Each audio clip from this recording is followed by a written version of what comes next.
Hi there, everyone. I'm Bethany. I'm Ken. And we are definitely not definitive. Our dog wants to get in. You know what? Our dog wants to get into his lap, so we're just going to hold for the dog for a minute.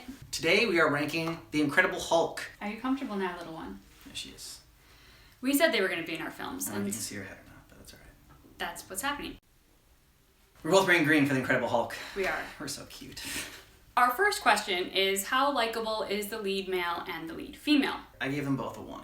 The Hulk is kind of boring in this. I gave Liv Tyler's Betty Ross a score of 2. She was inoffensive, and I'm going to give her the benefit of the doubt that as a scientist she's probably smart. So for that reason I think she might be interesting to grab a drink with. I think they were both kind of boring, and I don't think alcohol is going to make that any better. Sorry. Lead male, female bangability. I both gave them a 0. So did I. Edward Norton's kind of boring. If Edward Norton has charm, and I do feel that I've seen that in other films. If he has charm. Oh, speaking of harsh. Well, I'm just saying.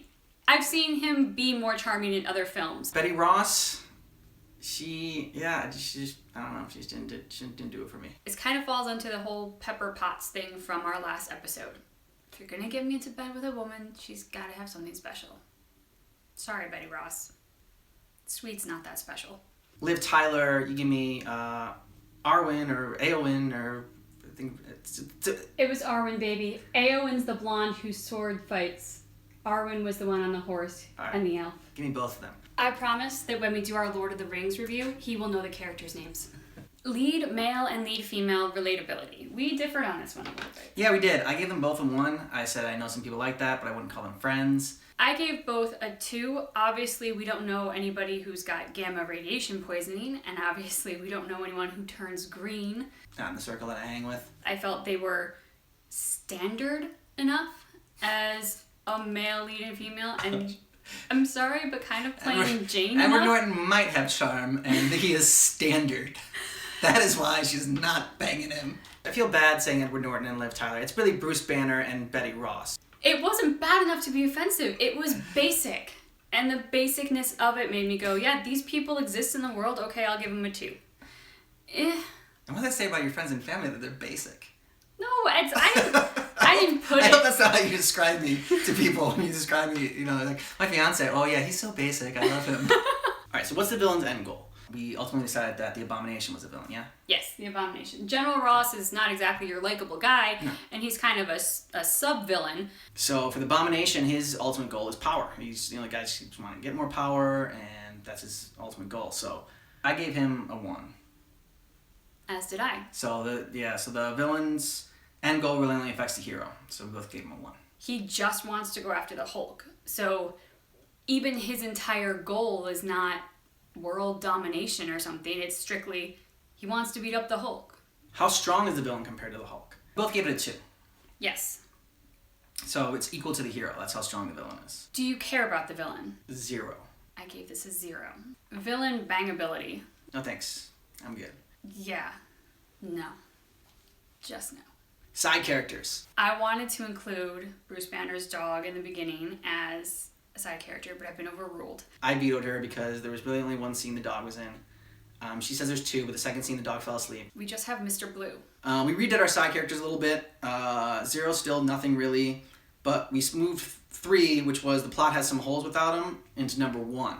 Because really, if they're just there for the plot, they're not really necessarily interesting side characters. And I think, we'd rather have a side character bring humor than just be there just, to help further the plot and everything. For this one, I gave him a 1. I just thought that Mr. Blue was kind of boring.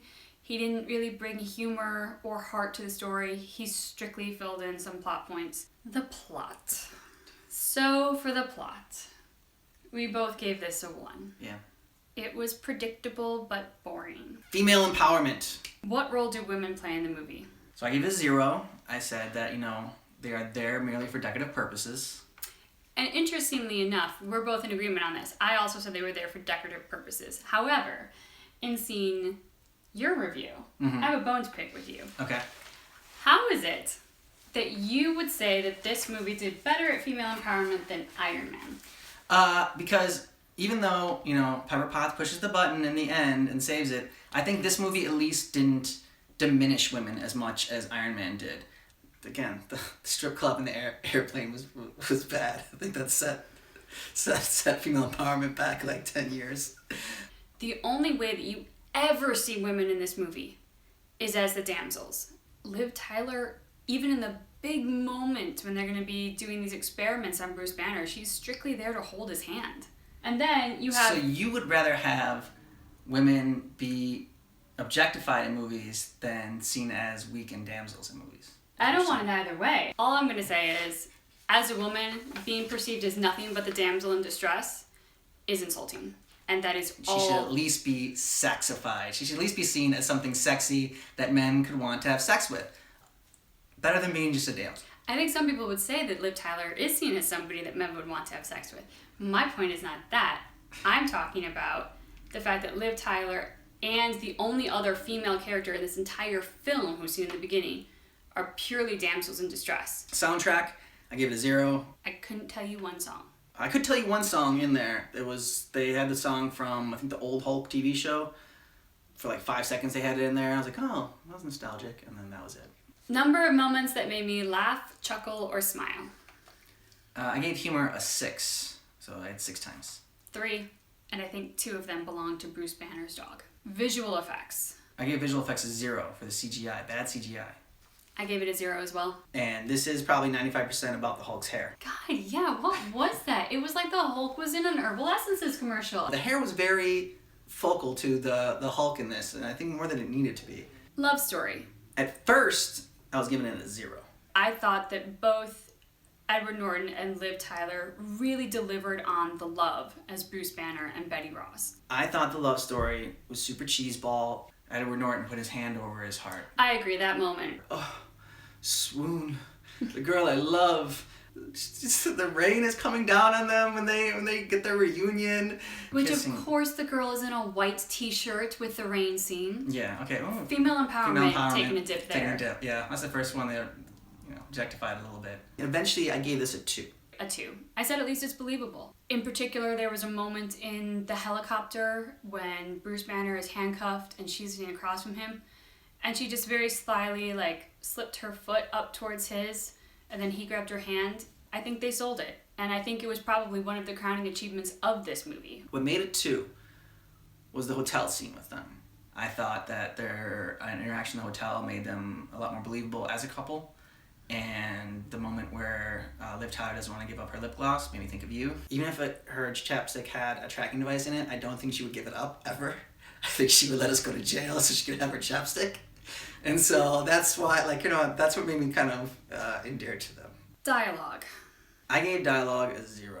Marvel has definitely improved on their dialogue and script writing since the Hulk. The dialogue was horrible in this film. There were so many corny, cheesy moments. It's like, oh, if you do that, you'll become an abomination. Or, hey, how you feeling? Monstrous. No one really talks like this. And for that reason, I give it a 0. Action sequences. There were 3 action sequences. I gave it a 1. I gave the action sequences a 1. The whole monster destroying the city, seen it a million times. And the fact that he looked like a miniature Godzilla didn't make it any more imaginative. I actually have a problem with the amount of action sequences in this. Because 3 is just not enough for a Hulk film.